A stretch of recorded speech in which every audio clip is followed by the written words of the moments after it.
It's been a few weeks since Adam was defeated, and well, I was enjoying my victory. I became famous around here, and soon, very soon, my redemption will be seen possible. And when it does, everyone will want to get redeemed.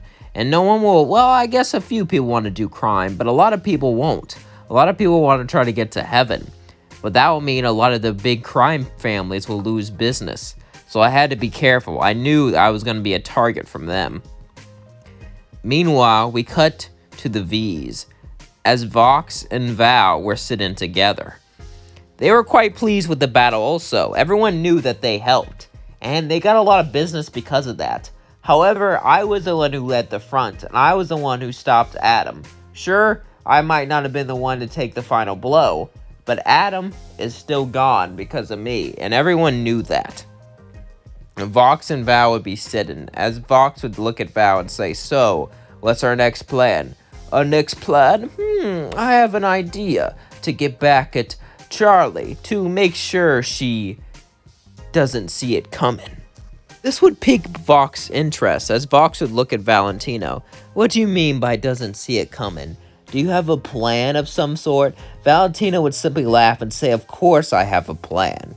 You see, if we can get Angel and brainwash him, we can give him an order. We can't attack Charlie directly because Lucifer will get involved. And even if people don't like her, she was the one who helped defend us against Adam. But if Angel Dust does it, it will act as a double victory because one of her patients goes rogue. Her whole dream and cause will seem pointless. Everyone will walk out and leave. And if she doesn't survive, her dream and her will stop living." Vox would say, "Now that's hot." As in Vox and Val would start to make out, Velvet would start to record them.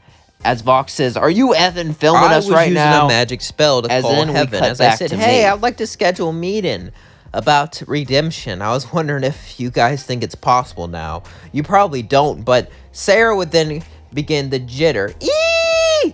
Oh my god, Charlie, I have something to tell you!" What's that?" Charlie, it's so amazing. You just have to know." "Have to know what?" I said, confused. As then Emily would then say, "Sir Pinchas, he was redeemed. He's in heaven." As I said, "What?" I would tell Vaggie. As then Sarah would be horrified that they now know. She knows she lost, and the whole extermination idea is going to seem pointless now. As she said, "Isn't that amazing?" I said, "That is amazing. Oh my god, can we pull a press conference?" "Yes." As then I hugged Vaggie and told her the news, and I told everyone the news. They were all shocked. Angel said, "So it's actually possible, huh? Looks like I'm not staying here for nothing." Husk would say, "Yeah, that's crazy." As then I would smirk. "If I get to broadcast this, everyone down here will know. Everyone will know it's possible. So many people want to join. I'll have such a big advantage." But after that, Angel would then go off to work. As then, a few days later, we would visit heaven. But for now, let's stick with Angel's side of the story. As Angel was in the studio, not much would change. It was just a normal work day. But as everyone else was leaving, he was about to leave. Val said, "I have a very special task for you, Angel." Angel would say, "Yeah? What's that?" As Val got closer to him, he began to smile. "I think you will be a valuable asset."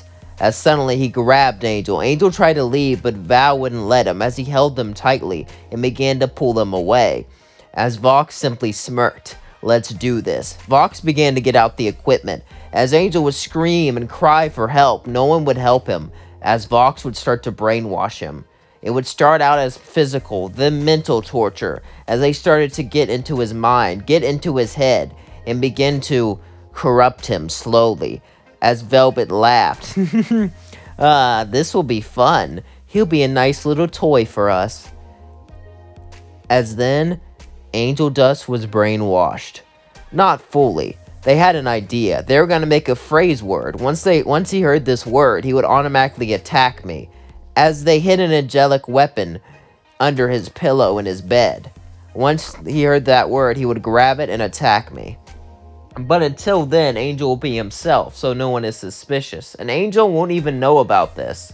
He won't even remember this happening. As then Angel walked out of the studio, not knowing that he was converted to the other side. As then the couple days passed, we cut to me going into heaven. As I walked through heaven with Emily and Sarah, they brought me straight towards the apprentice. As he said, Charlie, I'm so happy to see you. As we hugged, I smiled and began to start a live stream. Hey everyone, look who's redeemed. Look, guess what? It's possible. I did it. Sarah was shocked. Charlie, what have you done? They were going to find out anyway. Besides, now that they know, my hotel's going to start to boom. That's not a problem, is it? After all, shouldn't heaven welcome people like Sir Pinchus? Sir Pinchus would say, "Oh, I hope Cherry Bomb comes in here," as he said. Then he blushed and laughed awkwardly. As then I laughed too. As then everyone in hell was watching, and they were scared. Well, most of the people weren't scared. They're optimistic. But who were scared were the big crime lords. After all, why work for a crime family where you can just go to heaven? Why be under someone's thumb? Why be threatened? Why give up your soul and be owned by someone when you can just be redeemed? This was going to be bad for their business. As then I stopped the live stream, Emily said, "I'm so glad this happened." Yeah, me too. As then we all began to talk. As then they brought me before the council of heaven to speak with them.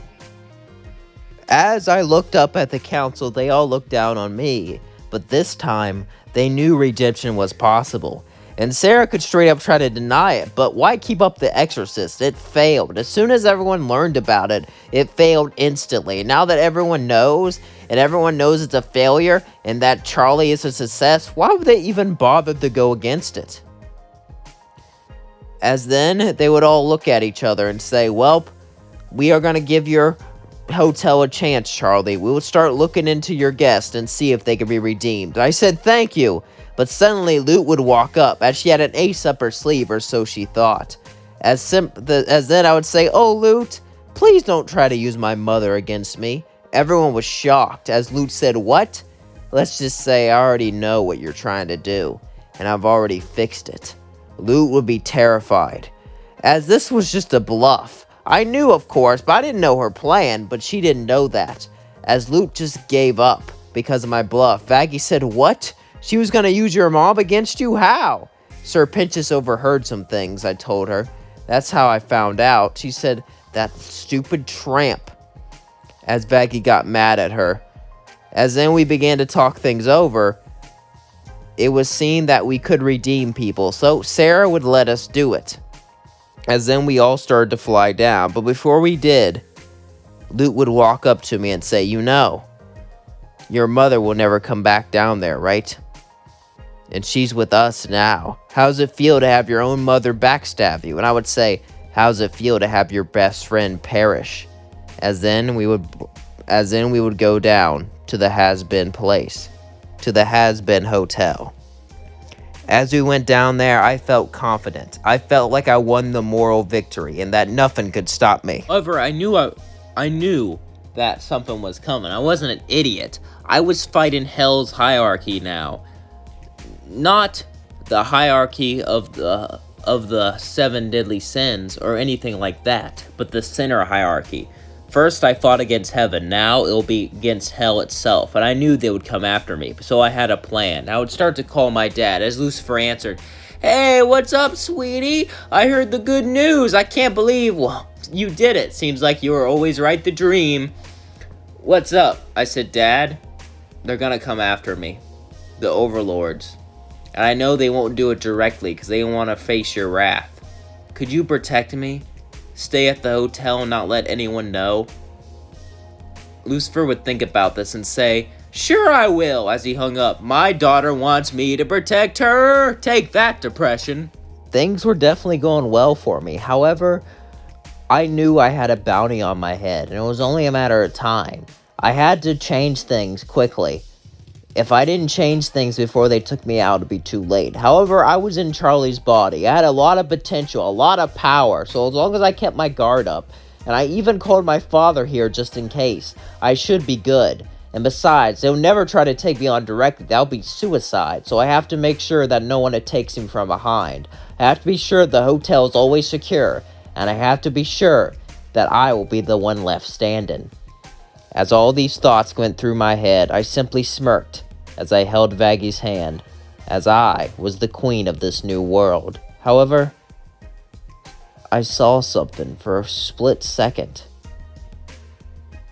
I saw Jinx, it looked like, but it vanished instantly. I didn't know what it meant, but I just shrugged it off. It couldn't mean anything bad, could it? And that's where I leave things off. Don't forget to like, comment, and subscribe. And let me know what you thought of this video in the comments below. The next video will be the end of the series, and I'll make a movie. I've enjoyed making this series, and I talked about this before, but I really thought about making videos. They'll be just like the What If videos, but they'll be their own unique characters, and their own unique thing, and their own unique setting, and things like that. I've thought about a vampire queen rising up against the Pope, which the Christians are secretly vampire hunters. That would be kind of a dark anti-hero protagonist. She's sick of the way women are treated back in the 1600s where she's from. And I've also thought about, other scenarios like an apocalypse and just all kinds of things. But I don't know, what if are great. I love what ifs, and they require a lot of creativity. I'm not knocking any what if YouTuber, considering I am one. But I think it requires a lot more to make your own characters. I make a backstory and stuff around them. And that's what the challenge of OCs are, and that's why they're so cool. Have your own character in a universe you really like. But I've thought about making my own universe, and I don't know. What do you guys think about that? Would you watch that if I made it? Please let me know in the comments below. Also, I love you all. Thank you for watching my videos. Thank you for liking. Thank you for subscribing. You make the world to me. And soon, not only a week and a half from now, my channel will be considered a year old. And yeah, a year ago, I started this channel. Crazy to think about, right? Crazy to think about. This channel is about to be a year old soon. It was one hell of a year, I'm not gonna lie, but a lot of things have happened. But no matter how this year has gone, my Pride Month has gone pretty good. I hope you had a great Pride Month, and I hope you had a great year. I love you all. Peace out.